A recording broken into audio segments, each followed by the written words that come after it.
প্রয়াত সেনা সুধন্য ঘোষের জন্মদিন উদযাপন। প্রতি বছরের ন্যায় এবছরও সোমবার সকালে জলঝলিয়া সুধন্য ঘোষ মোড়ের প্রাক্তন প্রয়াত সেনা আবক্ষ মূর্তিতে মালা পরিয়ে পুষ্পার্ঘ্য প্রদান করে 84তম জন্মদিন পালন করা হয়। তার নামকরণেই মাতাল মোড় পরিবর্তন করে সুধন্য ঘোষ মোড় নাম দেওয়া হয়।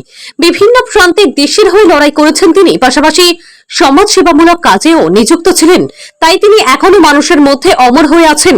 তাকে মালা পরিয়ে পুষ্পার্ঘ্য শ্রদ্ধা জানান ইংরেজবাজার পৌরসভার প্রাক্তন পৌরপ্রধান নরেন্দ্রনাথ তেওয়ারি, যুবনেতা সৌমিত্র সরকার, প্রাক্তন সেনা নীলমণি পাণ্ডে, রতন কুমার সরকার, তপন ক্রান্তি ঘোষ, বিশিষ্ট সমাজসেবী পার্থ মুখার্জি সহ বিশিষ্ট অতিথি ও প্রয়াত সেনা সুধন্য ঘোষের পরিবার। আজকে আমরা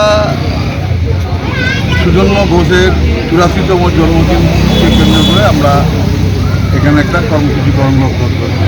সেই কর্মসূচি হচ্ছে প্রতি বছর আমরা 17ই জুন ওনার জন্মদিনকে কেন্দ্র করে আমরা পালন করে আসি।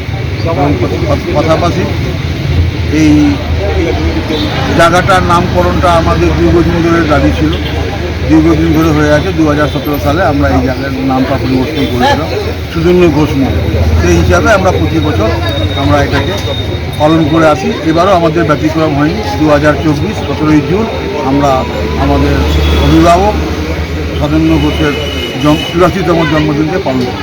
আজকে আমরা বার্তা দিচ্ছি যে আমাদের সমস্ত অবসরপ্রাপ্ত ক্যাপ্টেন, সার্জেন্ট, ফ্লাইং অফিসার নীলমণি পাণ্ডে, রঞ্জিত সরকার, আমাদের সার্জেন্ট ঘোষ সবাই উপস্থিত হয়েছেন। এবং আমরা চাইছি যে ভারতীয় যারা সেনা ছিলেন, জওয়ান ছিলেন, অবসরপ্রাপ্ত, তাদের প্রতি সম্মান জানানো এবং এই এলাকার যারা অবসরপ্রাপ্ত সৈনিক ছিলেন তাদের প্রতি সম্মান জানানো।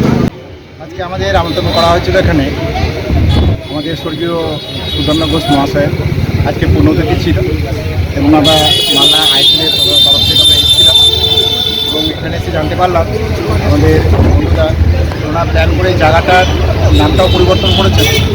যেটা আগে মাতাল মোড় নামে পরিচিত ছিল সেটা এখন সুধন্য ঘোষ মোড় বলে এখন সবাই জানবে। এখানে এসে আমার খুব ভালো লাগলো।